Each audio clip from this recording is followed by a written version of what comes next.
اعوذ باللہ من الشیطان الرجیم بسم اللہ الرحمن الرحیم صلی اللہ علیہ وآلہ وسلم۔ السلام علیکم ورحمۃ اللہ وبرکاتہ۔ ناظرین، میں نعیم بٹ اسیر جدہ اخبار نامہ میں آج 18 اکتوبر 2024 کی جنگ اخبار میں چھپنے والا صورتحال الطاف حسن قریشی صاحب کا کالم تابندہ مستقبل کی جلوہ آرائی۔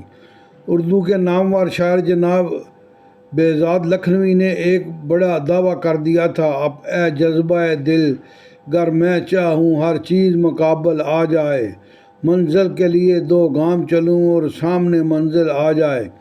شاید ان کی زندگی میں تو یہ دعویٰ عملی جامہ نہ پہن سکا ہو، مگر پاکستان کے عوام کے عظیم جذبوں اور تمام جہانوں کے خالق کی رحمت تمام سے پاکستان کے اندر یہ کرشمہ رونما ہو چکا ہے اور منزل مراد سامنے آ گئی ہے۔ پاکستان کو شنگھائی تعاون تنظیم کے سربراہ کانفرنس کی میزبانی کا شرف حاصل ہوا ہے اور وہ دنیا بھر کی نگاہوں کا مرکز بن چکا ہے۔ یہ واقعہ اس لیے غیر معمولی اہمیت اختیار کر گیا ہے کہ چند سال پہلے تک پاکستان معاشی بدحالی اور سفارتی تنہائی کا بری طرح شکار دکھائی دیتا تھا، مگر قدرت ہم پر مہربان ہوئی تو مختلف قومی شخصیتوں اور اداروں نے شبانہ روز محنت اور غیر معمولی تدبر سے منظرنامہ یکسر تبدیل کر دیا ہے۔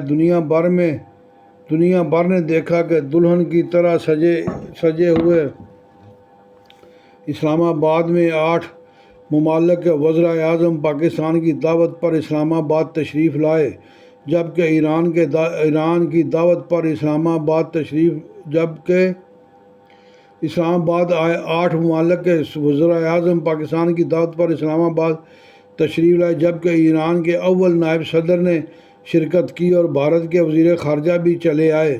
یہ ممالک یوریشیا کے 80% رقبے، دنیا کی 40% آبادی اور 32% GDP کے مالک ہیں۔ ان میں 4 ریاستیں وہ ہیں جو ایٹمی صلاحیت کی حامل ہیں، جبکہ 2 کے پاس اقوام متحدہ میں ویٹو کا اختیار بھی ہے۔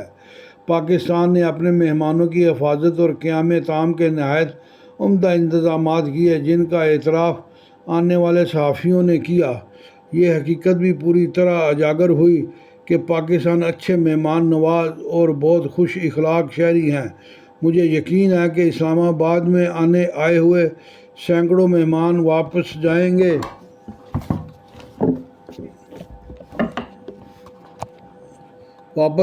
تو ان پر وہی کیفیت طاری ہوگی جس کا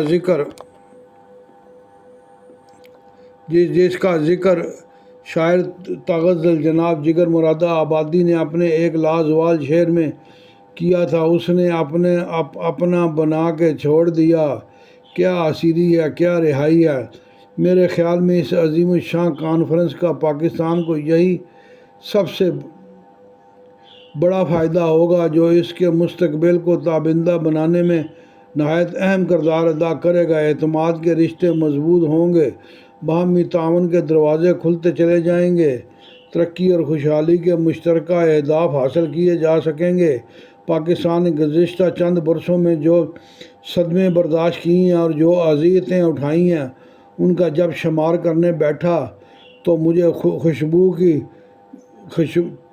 خوشبو کی شاعرہ پروین شاکر کا یہ شعر بے اختیار یاد آیا: کبھی عرش پر کبھی فرش پر، کبھی اس کے در کبھی در بدر، غم عاشقی تیرا شکریہ یہ ہم کہاں سے گزر گئے۔ وزیر اعظم پاکستان جناب شہباز شریف نے 16 اکتوبر کی صبح سربراہی اجلاس کا افتتاح کیا۔ ان کے مؤثر خطاب سے ایک دنیا متاثر ہوئی۔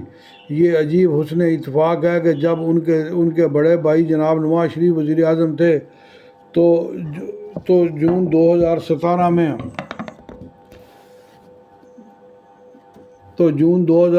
پاکستان کو شنگھائی تنظیم کی بہت کوشش کے بعد رکنیت ملی تھی، کیونکہ بھارت اس میں طرح طرح کی رکاوٹیں کھڑی کر رہا تھا۔ پھر 7 سال بعد جناب شہباز شریف کو اس کی سربراہ کانفرنس کی میزبانی کا شرف حاصل ہوا، جو پاکستان کے لیے بہت بڑے اعزاز کی بات ہے۔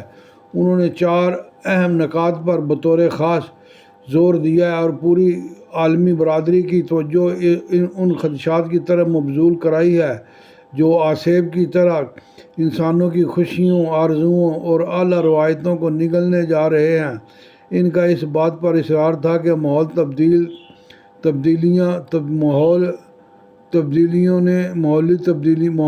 تبدیلیوں نے انسانی ماحول کو بہت ہولناک بنا دیا ہے۔ پاکستان میں 2022 میں جو سیلاب آئے اس میں لاکھوں مکان تباہ ہوئے، ہزاروں جانیں چلی گئیں اور معیشت کو اربوں ڈالر کا نقصان ہوا۔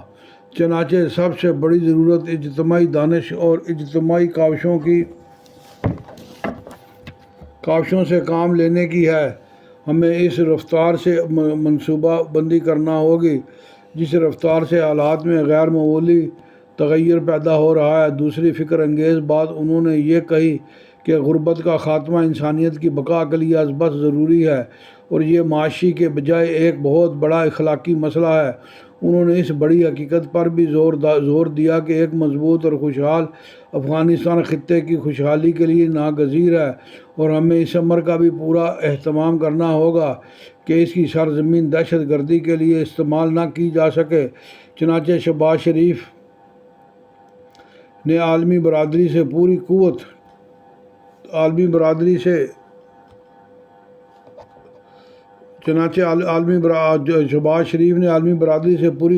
قوت کے ساتھ مطالبہ کیا کہ فلسطین میں فوری طور پر جنگ بندی ہونی چاہیے اور ایک آزاد فلسطین